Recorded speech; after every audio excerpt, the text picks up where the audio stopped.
La vertu de la stabilité selon Dieu se définit comme une fermeté intérieure et une constance dans la foi et les principes permettant de rester calme, ancré et inébranlable face aux épreuves de la vie, s'appuyant sur la compréhension profonde de Dieu et une relation personnelle avec lui plutôt que les circonstances extérieures. C'est-à-dire, cette vertu de stabilité permet d'être loyal, constant, digne de confiance et capable de garder son calme pour accomplir la volonté divine, même quand les vents sont forts. Dieu est stable et immuable. Voilà pourquoi Hébreux chapitre 12, le verset 8 dit quoi? Jésus-Christ est le même hier, aujourd'hui et éternellement. Il est stable. La plupart de nos échecs viennent du fait qu'on est instable parfois. Il y a des gens, en une année, ils connaissent 25, 24 églises. On n'est pas stable. Si on n'est pas stable, on ne peut pas accomplir la volonté de Dieu. La vertu de la stabilité est le reflet d'une maturité aussi spirituelle où le croyant choisit de ne plus être ballotté par tout vent de doctrine. C'est-à-dire que tu refuses d'aller à gauche, à droite. Tu es entraîné par tout vent de doctrine. Tu n'es pas stable. Tu as au moins 5 pères spirituels qui te côtoient seul. Tu n'es pas stable. Or, la stabilité te permet d'être loyal. Une personne qui n'est pas stable n'est pas digne de confiance.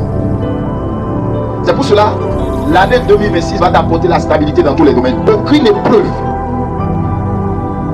ne va te rendre instable par la grâce de Dieu.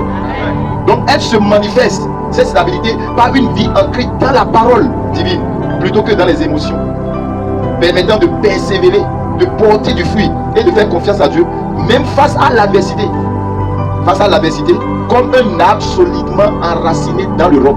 Vous voyez comment l'arbre est enraciné sur la terre. Et ces racines sont tellement profondes que la tempête ne peut même pas déraciner l'arbre. Si nous sommes stables, nous allons réussir. Dès que toi tu vois que quelqu'un, ou l'église, ou le ministère que tu fréquentes, il y a un petit problème seulement là, c'est fini, tu désistes. C'est pas normal. Ou tu iras sur la terre et tu ne rencontreras pas les hommes. C'est les hommes que tu vas rencontrer. Donc si tu sais que c'est les hommes que tu vas rencontrer, autant mieux pour toi de te concentrer à un endroit pour réussir. L'instabilité fait qu'on ne produit pas des fruits dignes que Dieu veut de nous. Et tu seras stable au nom de Jésus. Elle est une force que nous devons développer, rechercher en tout temps afin de pouvoir aller loin, progresser et avancer. Donc la vertu de la stabilité te permet de progresser. Si tu n'es pas stable, tu ne peux pas avancer. Job est un exemple typique de la stabilité. Tellement il était stable, le diable n'a pas pu faire pécher Job en lui disant de renier Dieu. Les gens qui ne sont pas stables renient leur engagement, fuient leur responsabilité à cause des épreuves. Job a résisté. En un jour, les enfants de Job sont morts. Tout son bétail détruit. En un seul jour, un multimilliardaire sur la terre. Parce que Dieu a permis à Satan de toucher, mais pas de toucher à l'âme. C'est pourquoi Jésus dit, n'ayez pas peur de ceux-là qui vont déranger le corps et ne pas atteindre l'âme. Mais Job est resté stable, fixé, ancré en Dieu.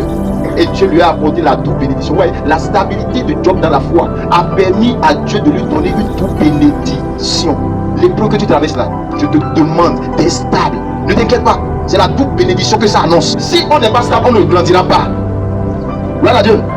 Et vous allez voir que c'est le 4e jour que Dieu a dit maintenant que a placé plutôt les 2 luminaires dans le ciel.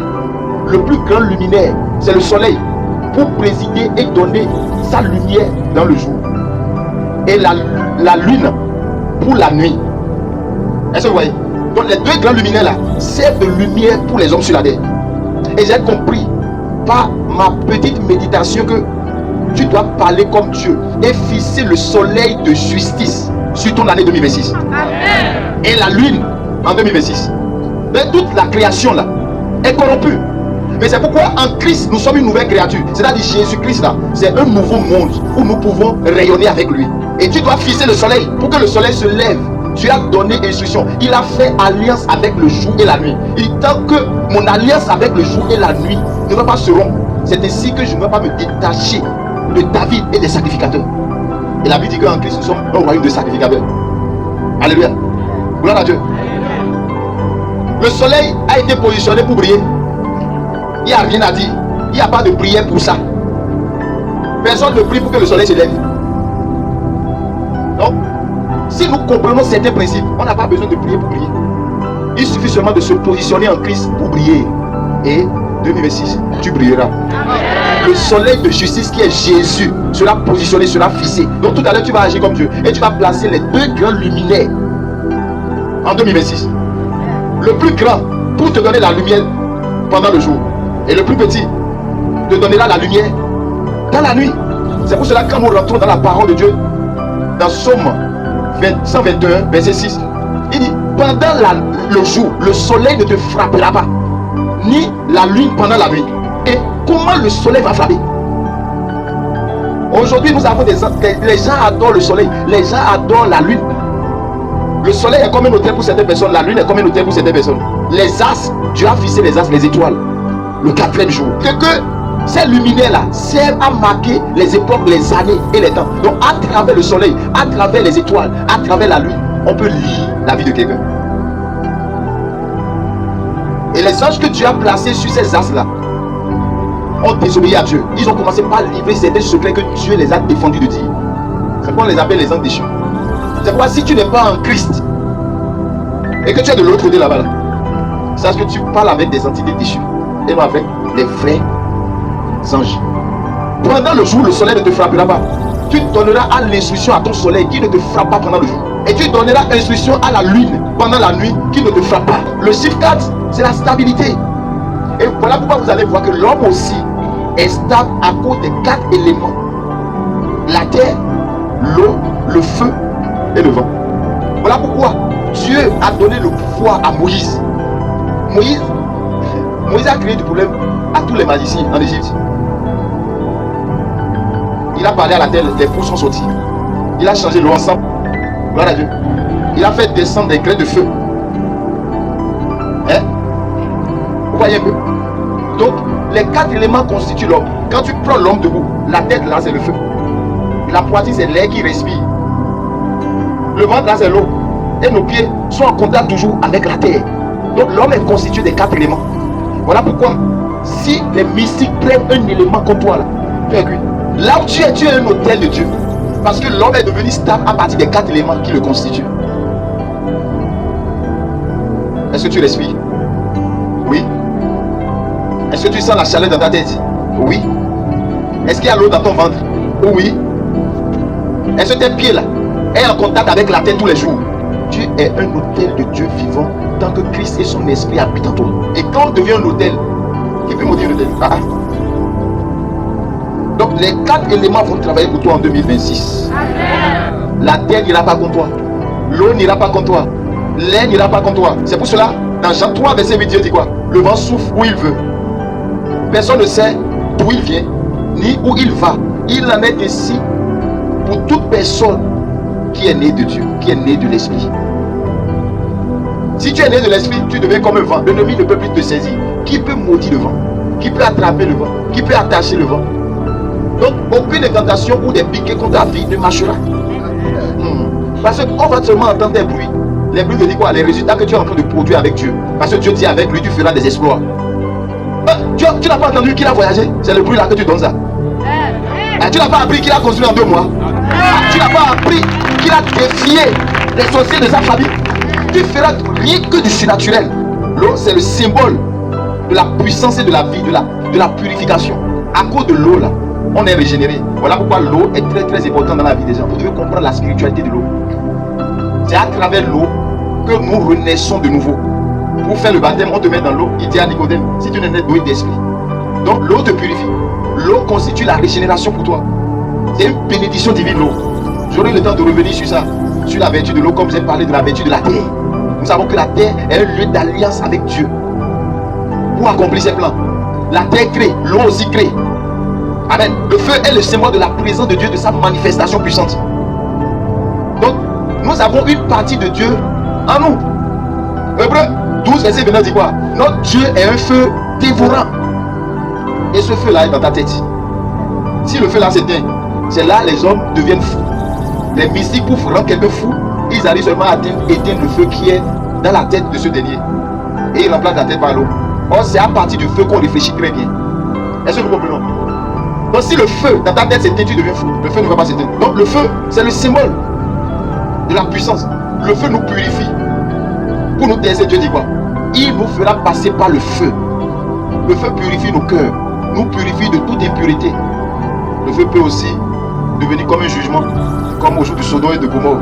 Et je voulais m'attarder sur la révélation du vent. Le vent, c'est le souffle de Dieu. Voilà pourquoi vous allez voir, quand Dieu a fini de créer l'homme et que le souffle n'était pas en l'homme, Dieu a soufflé dans les narines de l'homme et l'homme devient un être vivant. Donc le souffle de Dieu est subdivisé en 4 vents, qu'on va voir tout à l'heure. Alléluia. Les 4 vents, tu vas les fisser en 2026. Tout à l'heure, je donnerai l'instruction par rapport à ça. Et tu verras que le Seigneur est en train de nous faire du bien. Donc tu dois être stable, inébranlable. Nous ne devons pas laisser les événements extérieurs nous influencer. Donc, dans le livre d'Ézéchiel chapitre 37, le verset 9, vous allez voir que Ézéchiel, après avoir prié selon l'ordre que Dieu lui a donné, la Bible dit que Ézéchiel, le prophète Ézéchiel parlait et prophétisait comme Dieu lui parlait. Et arrivé à un niveau donné, Dieu lui dit, appelle l'esprit des 4 vents. Pourquoi le chiffre 4? Amen. C'est la stabilité.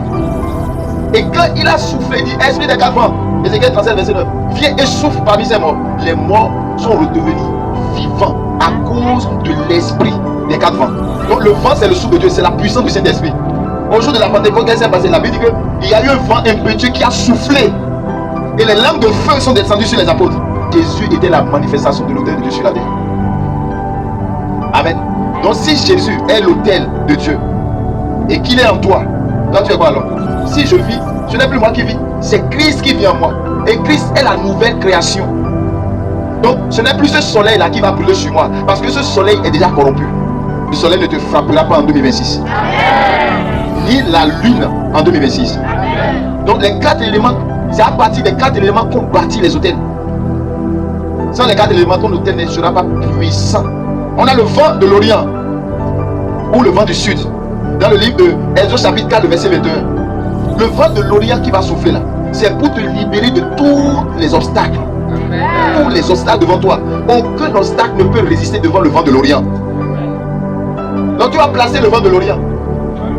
Et la Bible dit que Moïse, quand ils sont sortis d'Égypte, ils ont fait face à la mer. Et Dieu dit quoi? Quand tu lis Exode chapitre 14, verset 21, il y a eu un vent de l'Occident qui a soufflé sur la mer. Et quand le vent de l'Occident a soufflé là, la mer s'est divisée en 2. Par le vent de l'Occident, il n'y aura pas d'obstacle pour toi. C'est-à-dire que le vent de l'Occident sera devant toi pour briser tout obstacle, pour balayer tout obstacle que l'ennemi va mettre sur ton chemin. Et les enfants d'Israël ont pu faire quoi? Passer. Le vent de l'Occident. Ce vent, c'est un vent qui détruit la malédiction, qui brise les malédictions. Le vent de l'Occident. Le vent de l'Occident, ça emporte la malédiction. La Bible dit quand Moïse a frappé de la du grenouille, il a tapé la terre. La grenouille est venue frapper les enfants d'Israël. Quand Pharaon a crié, Dieu dit maintenant, tu peux enlever la malédiction. Mais pour enlever la malédiction, Moïse n'a pas prié. Gloire à Dieu. Moïse a ordonné au vent de l'Occident de venir emporter la malédiction. L'Occident, c'est le coucher du soleil. Et ça a emporté la malédiction vers la mer là-bas. Donc toute malédiction programmée par Satan en 2024, le vent de l'Occident va les emporter. Le vent du midi, c'est tellement chaud. Nous pouvons lire cela dans Luc chapitre 12, le verset 56. Job 37, le verset 9. Et 37, le verset 9. Il dit, le vent de midi est comme un ouragan. C'est un vent brûlant et chaud. C'est un vent qui vient juger tes ennemis. Ouais, Dieu a tout prévu pour nous. Donc, il n'y aura pas d'obstacle pour toi. Parce que le vent de midi sera à ton service. Il dit, il fait de ses anges ses messagers. Et de la flamme de feu, ses serviteurs. Il fait de ses vents ses messagers. Lisez la parole. Le vent, c'est un messager de Dieu. Et quand on parle de messager, on peut parler de qui? D'un ange. Donc quand tu rentres dans cette dimension spirituelle, les éléments de la nature travaillent pour toi. Parce que nos vies sont brisées par ces éléments de la nature. Proverbe 25, verset 23. Il dit le vent du nord enfante la pluie, la bénédiction. La bénédiction. La force et l'onction. C'est ce que Dieu te donne. L'esprit des 4 vents, c'est cet esprit des 4 vents là qui a soufflé sur les ossements desséchés là et ils ont repris vie. Genèse chapitre 8, verset 1. Dieu se souvient de Noé, de tous les animaux et de tout le bétail qui étaient avec lui dans l'arche. Et Dieu fit passer un vent sur la terre et les eaux s'apaisaient. Il fait de ces vents ses messagers. Le vent là, c'est un ange. Au service de qui? De Dieu, pour nous les saints. Voilà pourquoi les mystiques utilisent les 4 éléments pour nous détruire. Il suffit seulement qu'ils prennent l'eau, ils vont détruire ta vie. Si tu n'es pas en Christ. Parce qu'en Christ, tu as une nouvelle création. Donc en Christ là, on ne peut plus prendre l'eau, on ne peut plus prendre le feu, ni la terre, ni l'air pour te détruire. Parce que c'est la nouvelle création en Christ. C'est Christ qui gouverne.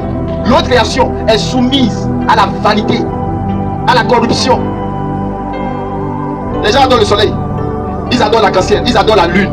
C'est les démons, c'est les anges déchus. Dieu n'est plus là. Et vous voyez, Dieu vous a dit Dieu là, il est un détriment. Quand il te donne quelque chose, il te donne. Il n'a pas discuté le monde avec Satan. Qu'est-ce qu'il a fait? Il a créé un nouveau monde avec une nouvelle créature en Christ. Jésus là, c'est le nouveau monde. Et si quelqu'un est en lui, c'est fini. Il devient une nouvelle espèce de créature. Il devient le second Adam, incorruptible, capable de manifester la puissance de Dieu, capable de parler comme Dieu sur la terre, capable de manifester la nature divine sur la terre, capable de manifester le royaume de Dieu sur la terre. Ce n'est qu'en Christ que nous pouvons le faire. En dehors de lui, il n'y a pas. Voilà pourquoi je vous ai dit que Jésus est un hôtel en déplacement. Les élites de Pharaon, quand ils ont vu que Moïse a parlé à la mer, le vent du sud est venu partager la mer en eux. Il dit non, poursuivons-les. Il est tellement bête. Ils vont vouloir te poursuivre en 2026 là, mais ils vont tous mourir. Tu ne les verras plus au nom puissant de Jésus. Alléluia. Alléluia. Dieu. La mer a dit mais Pharaon, tu es devenu poisson. Depuis quand tu es devenu poisson?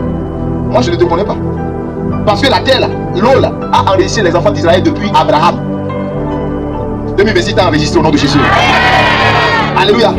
Je dis si tu rentres en alliance avec la terre va t'enregistrer. Et puisqu'elle t'enregistre, partout où tu iras, avant que tu n'ailles, la terre qui est un ange fait la passation de service à l'autre ange. Il dit mais telle personne veut venir en France, hein. Je suis en contrat avec lui. Aucun démon ne le perturbe là-bas. C'est ça dit. Tu veux fuir la sorcellerie ici pour aller en France. Avant que tu ne partes là, le démon de la terre de votre famille a déjà parlé au démon de la France là-bas. Donc les mêmes histoires t'arrivent. Et tu vas voir que tu es au pays, tu es en France. Et tous les jours, tu rêves que tu es au village. Maman a dit de venir à la maison, tu prépares, tu balais la cour. C'est pour te dire que dans le règne de l'esprit là, il n'y a pas de différence. Là, le démon de la terre il a fait passation de service. À la France où tu vas là-bas, là, la terre là, il parle. Celui qui t'habite s'appelle Christ. Christ, une nouvelle création, frère. Je ne te parle pas d'une religion. Je ne te parle pas d'un prophète. Je ne te parle pas d'un pasteur. Je ne te parle pas d'une église ou congrégation. Je te parle de la parole vivante qui est Christ. Si tu es en lui, tu es en sécurité. Mais si tu es dans l'église, tu es dans l'insécurité. Parce que dans l'église, Satan se promène. Les sorciers aussi se promènent. Ils sont là. Mais c'est en Christ seulement qu'il ne peut pas être. Donc si toi tu crois que aller à l'église pour te sauver là, c'est fou, et tu es venu parmi les loups. L'église ne te sauve pas. Donc du coup tu crois, j'irai à l'église pour me sauver. Faut être en Christ pour te sauver. Faut être dans la parole pour te sauver. Parce que toute personne qui est en Christ devient une nouvelle créature. L'autre créature est détruite sur la croix. Tu deviens une nouvelle espèce. Capable de gouverner, de parler comme Dieu. Le soleil ne te frappera pas. Parce que ce ne sera plus le soleil corrompu, mais à la place du soleil corrompu, ce sera le soleil de justice Jésus qui va briller sur toi, qui va te servir de lumière, qui va te servir de guide dans 2026.